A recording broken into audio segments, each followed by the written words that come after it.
ఆయన చేసే పని నీ పాపం నుంచి విడిపించి పెడతావు, కపటము నుంచి విడిపించి పడతావు, ద్వేషము నుంచి విడిపించి పడతావు. అంతేకాదు ఏ పరిస్థితి మారిపోయినా కానీ నీ మనసు అయితే మారదు. నీ మనసు మారదు. ఒక పాట పాడతారుగా, మారని దేవుడవు నీవేనయ్యా. మారాలి నీ మనసే మారాలి నీ మనసే మారాలంట. దేవుని స్తోత్రం. ఏది ఏమైనా కానీ మనసు మాత్రం మారితే దేవుడు కార్యాలు, ఆశీర్వాదాలు, మేలులు, నిత్య జీవం అన్ని చూస్తారు. దేవుని స్తోత్రం. శోధనలు వచ్చినా వెనక్కి తగ్గిపోకుండా విశ్వాసాన్ని పెంచుకోవాలి. ఇదో మాట రాసుకోండి. శోధనలు వచ్చినా వెనక్కి తగ్గిపోని విశ్వాసం నీలో ఉండాలి.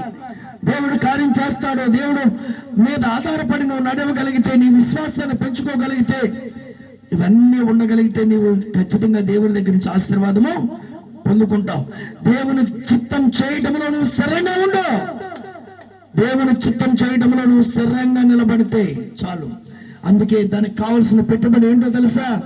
యేసయ్యా నాకు నూతన హృదయం దయచేయి, శుద్ధ హృదయం దయచేయి, మంచి హృదయం దయచేయి అని ఎప్పటికప్పుడు నువ్వు ప్రతిరోజు అడిగితే నీకేం కావాలో అడగక ముందే అక్కడ ఎరిగిన దేవుడు నీవు అడగక ముందే అవి నీ ఇంటి డోరు తట్టి వస్తాయి. చెప్పండి కూడా దేవుడు మహిమపడతా.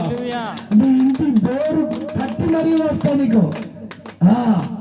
నీ పాపము నేను పట్టుకోక ముందు అవి విడిచిపెట్టేసి నీ కపటములో, హృదయంలో కపటం అనేది లేకుండా చూసుకో. శుద్ధ హృదయం కావాలి, మంచి హృదయం కావాలి. అది యేసు హృదయం నీలోకి వస్తే చాలు, యేసు మనసు నీలోకి వస్తే చాలు. ఆ హృదయం స్థిరంగా ఉంటే, నువ్వు క్రమంగా ఉంటే దేవుడిచ్చిన మేలులు ఇన్ని అన్నీ కాదు. ఆయన త్వరగా వచ్చుచున్నాడు. వచ్చే టైంకి భాస్కర్ గారు కావచ్చు, ఎవరైనా కావచ్చు, లోపల ఏమీ పెట్టుకోకుండా ఖచ్చితంగా దేవుని మనసు ఉంచుకుని, శుద్ధ హృదయం ఉంచుకుని, మంచి మనసు ఉంచుకుని ముందుకు సాగుదాం.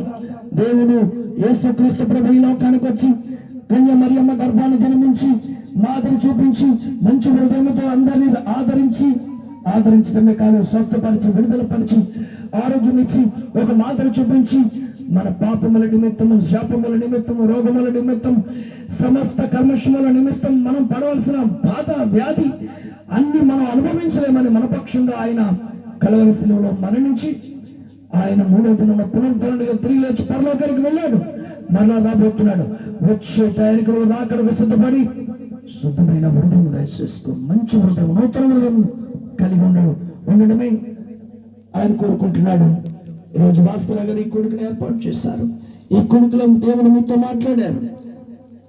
మీరు ఆశీర్వదించబడాలన్నా శుద్ధ హృదయం కావాలి, మంచి హృదయం కావాలి. ఇవన్నీ తెచ్చుకుందాం. అటువంటి కృప దేవుడు మనందరికీ ఇచ్చును గాక. ఆమేన్.